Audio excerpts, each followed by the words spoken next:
berjalan seperti 1.000 orang. Monggo, yang sebelah tengah, salam sehat. Sehat. Dibagi 500.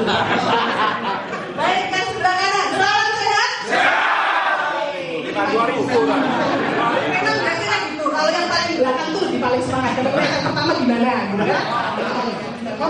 Tidak banyak, ya kira-kira 200 slide gitu ya.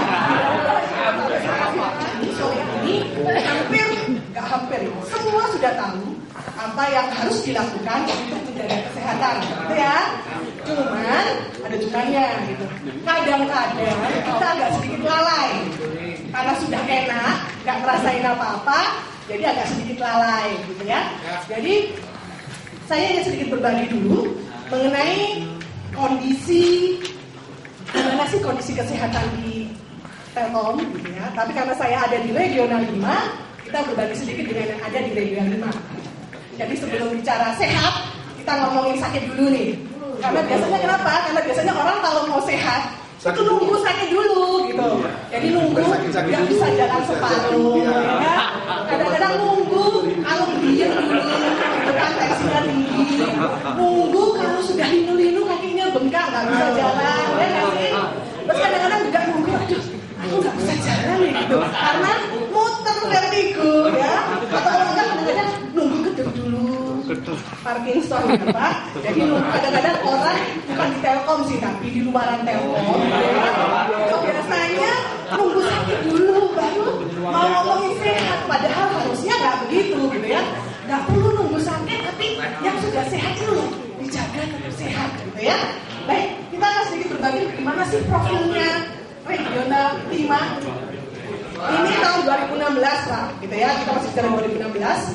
Kalau untuk biaya kesehatan kita, totalnya adalah 20M.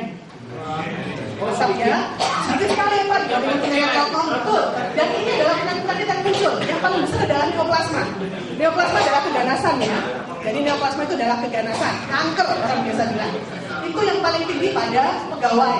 Totalnya adalah 66. Jadi total dari 10 penyakit itu adalah 66% dari total biaya 20M. Yang paling banyak menyita adalah kita bicara biasanya sex focus, ya. Sex focus adalah penyakit ini loh, yang biayanya sebenarnya kalau sekali datang nggak masalah gitu. Tapi masalahnya penyakit ini berulang gitu. Datangnya untuk berulang kali untuk berobat, untuk konsultasi dan segala macamnya. Jadi secara total biayanya jadi besar gitu. Apa aja sih? Keganasan, neoplasma, diabetes mellitus, ini kencing manis. Penyakit jantung dan lainnya, ini termasuk jantung koroner, penyakit tekanan darah tinggi, hipertensi ya, CVA gitu, stroke gitu ya. Stroke-nya pakai O, bukan pakai U, gitu ya. Kalau pakai U ditunggu, ya kan, setiap awal bulan gitu. Tapi kalau O jangan pernah ditunggu, gitu ya. Jadi kalau stroke boleh ditunggu tiap awal bulan. Tapi kalau stroke jangan pernah mau menunggu, gitu ya. Jadi jangan sampai senang sama stroke. Yang kena adalah gagal ginjal kronis. Ini adalah orang-orang yang cuci darah, ya. Gak cuci darah itu bukan hanya karena orang diabetes, tapi orang hipertensi itu bisa kena cuci darah. Jadi jangan mentang-mentang, oh aku gak diabetes kok, gak mungkin cuci darah. Nah, orang hipertensi itu bisa, ya. Jadi semuanya bisa muncul dan biasanya ngomongnya awalnya penyakitnya dasarnya adalah tekanan darah dan diabetes, gitu ya. Jadi hati-hati. Gimana dengan pensiunan? Pensiunan lebih mantep Pak, gitu ya. Jadi jangan tepuk tangan, jangan Pak, ini sakit jangan tepuk tangan ya. 10 penyakit ini itu makan biaya total dari 2016 kita tuh 58M, hampir 2 kali lipatnya pegawai. 73% kebayang. Dan seks fokusnya bagaimana sih? Tadi hanya 33% kalau pegawai. Tapi kalau pensiunan setengahnya 50% itu diambil oleh seks fokusnya. Jadi yang paling masuk adalah diabetes. Yang kedua jantung koroner, gitu ya. Karena rata-rata kalau jantung koroner berbiaya besar kan harus pasang ring, gitu ya. Yang ketiga adalah gagal ginjal, cuci darah. Yang keempat adalah tekanan darah. Yang kelima keganasan. Dan yang terakhir baru stroke, ya. Ini untuk pensiunan. Jadi semakin senior, saya nggak bilang semakin tua, gitu ya. Semakin senior, karena kalau semakin tua saya sensitif banget, gitu ya. Saya sendiri nggak mau kalau bilang tua, ya nggak sih? Masih 17 tahun, gitu ya. Tapi tambah berapa persen pengalaman, gitu ya. Jadi makanya 52 ini cukup mantap untuk pensiunan. dari segi usia kita lihat. Untuk pegawai ini yang paling besar tuh usianya 50 sampai 55 loh. Yang makan biaya besar kita, ya. Pensiunnya di atas 61, itu orang termantap. Jadi biasanya belajar ya nggak sih Pak? 51, 55, 56 sampai 60, oke. Awal-awal itu masih santai, sebenarnya betul, ya. Nggak apa-apa loh bukan saya ngomong loh ya Pak. Begitu 61 ke atas sudah mulai mantap obatnya, gitu ya. Kondisinya adalah seperti ini. Nah, dari kesemua itu dan semua biaya yang muncul, yang paling besar ada di mana sih posisi kita? RJTP itu rawat jalan tingkat pertama, itu biasanya klinik atau dokter umum, gitu ya. Kalau di Surabaya ada di Ketinta, sini itu spesialis rumah sakit, muncul biayanya naik. Tapi yang paling mantap, kalau sudah masuk rawat inap. Jadi kalau dilihat sebenarnya malah orang-orang termasuk pensiunan. Jadi biaya kita itu paling banyak sakit di rawat inap, Bapak Ibu sekalian. Kenapa bisa begitu? Ditanyakan. Apa ya orang kalau nunggu sakit semua masuk rawat inap dan mau sehat, gitu ya? Makanya ini luar biasa rawat inap itu. Padahal pesertanya hanya sedikit. Itu pasiennya ya, yang datang hanya sedikit, 1.500. Tapi kunjungannya juga sedikit, hanya 2.000. Tapi biayanya per kunjungan itu mantap, ngomongnya juta, gitu ya. Sekali kunjungan minimal. Nah, bayangkan. Jadi, yuk kita sama-sama bantu Telkom, jangan inginkan yang tinggi, ya. Kalau bisa pakai ini semua tinggi, tapi kalau kondisinya supaya tetap sehat. Jadi baik, kita ngomongin sakit tadi, sekarang kita ngomongin apa sih kepikiran kita pada usia kita yang senior, gitu ya? Pada usia kita yang senior ini, kita pilihnya adalah successful aging, gitu ya? Usia yang sukses.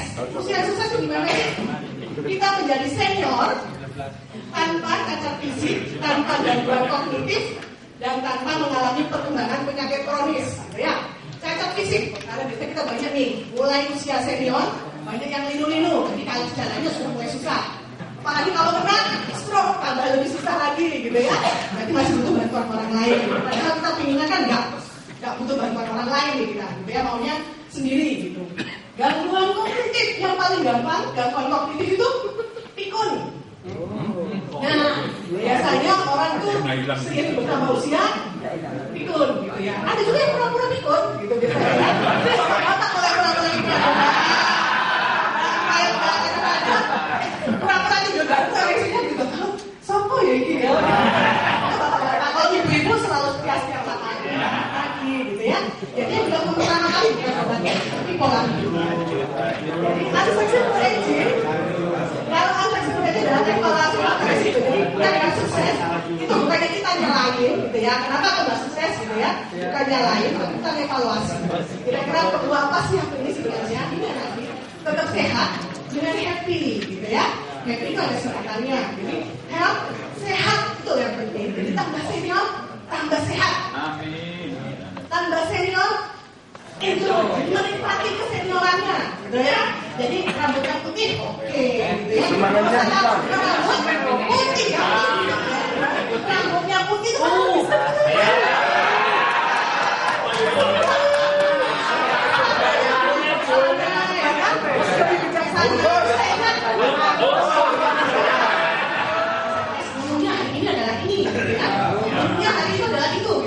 Orang di Jawa ngomongnya suruh orang di luar Jawa ngomong suruh makan nasi pecel gitu. Bingung kan caranya di mana gitu.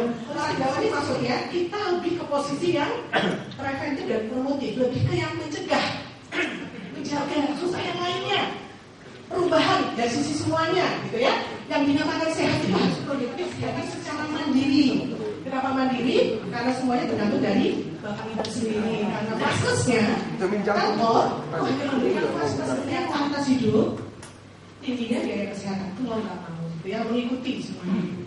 Makanya kita perlu sedikit para penasehat. Nah, ini kalau panggungnya, oh ya Pak Agung. Nah, kalau kita sehat, jadi olahraga. Stroke dan gagal ginjal kronis gitu ya. Kita akan sedikit membahas mengenai kolesterol. Karena biasanya paling banyak adalah kolesterol. Nah, derajat kesehatan. Sebenarnya yang menentukan derajat kesehatan siapa sih? Apa genetik? Gitu ya Pak? Genetik itu keturunan. Kalau orang kadang-kadang yang paling sering loh, jantung, hipertensi, diabetes muncul semua. Karena daya tahan tubuhnya menurun, kortisolnya muncul semua. Semua metabolisme tubuh kita berubah. Berubahnya itu menyebabkan munculnya. Nah, kita ngomongin hipertensi. Orang hipertensi kalau diperiksa tekanan darahnya di atas 120/80. Jadi kalau orang bilang 120/80 itu sudah mepet normal. Begitu ini sesuai dengan kalau dari sisi medis ya, GMC7 itu begitu di atas 120 itu sudah hipertensi. Tapi kata-katanya adalah pre-hipertensi. Ya, tapi benar-benar dikatakan hipertensi kalau angkanya adalah 140 di atas 140 bukan status, di mana dia memang tipe sel-sel pankreasnya yang memproduksi insulin untuk mengurangkan gula memang nggak benar. Jadi dia harus tergantung pada suntikan insulin, gitu ya. Nggak bisa kalau cuma obat nggak bisa. Apalagi anak suruh jaga pola makan nggak bisa. Anak kecil itu makan ya harusnya teratur ini ya. Hari Minggu toh 1 hari full dari pagi subuh langsung sampai nanti habis sisa, gitu kan? 1 hari full tuh. Itu makanya ada dari sadin itu biasanya paling sering nggak karena serangan jantung. Jadi begitu terpicu pembuluh darah yang sudah mengembang itu pecah. Sebenarnya pecahnya bukan pecah yang biar itu Pak, enggak ya. Endapan itu harus dilepas. Lepasannya itu aliran darah. Pada posisi pembuluh darah yang kecil itu menyumbat. Begitu menyumbat satu persen, serangan jantungnya muncul. Serangan jantungnya muncul pun nggak bisa pompa gitu. Jantungnya nggak bisa pompa, ke otak